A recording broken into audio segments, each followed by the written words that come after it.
একটি দৃশ্য আমার সামনে এসেছে। এই যে একটি ঘোড়া, এই ঘোড়াটি পরিচালনা করে আমাদের এই যে হামজা। হামজা আসো তো দেখি। এই হামজারা 5 বোন। তোমরা কয় বোন? 5 বোন আর 2 ভাই। তুমি কি কখন এই ঘোড়াটা চালাও? এই তো সকাল থেকে বিকাল পর্যন্ত।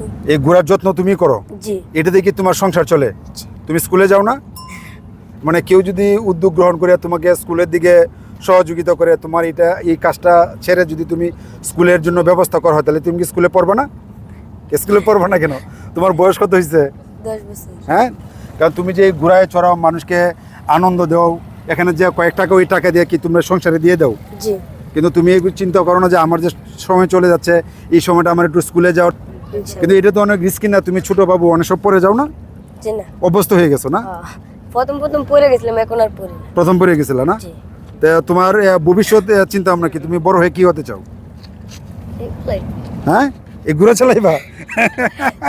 ঘোড়া চালালে আরো বড় হতে হবে না? বড় স্বপ্ন দেখতে হবে, আরো নতুন কিছু করবা, যে তুমি নিজে ঘোড়ায় চড়বা, অন্য নতুন ঘোড়া চালাবে, এরকম স্বপ্ন তোমার আসে না? এরকম আসে। আমরা চাই যে এই যে হামজার মতো যারা এই যে ঝরে পড়ছে সমাজ থেকে, তাদের পাশে যদি আমরা সমাজের উচ্চবিত্ত এবং যারা সুযোগ আছে তাদের পাশে যদি আমরা দাঁড়াই, এই হামজার মতো ছেলেদের কিন্তু আমাদের স্কুলে নিতে হবে। এরা আগামী দিনের ভবিষ্যৎ এবং আগামী দিনের প্রজন্ম।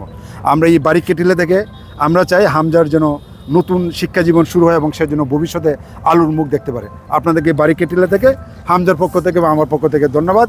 আসসালামু আলাইকুম। ঠিক আছে হামজা, ভালো থেকো। হ্যাঁ।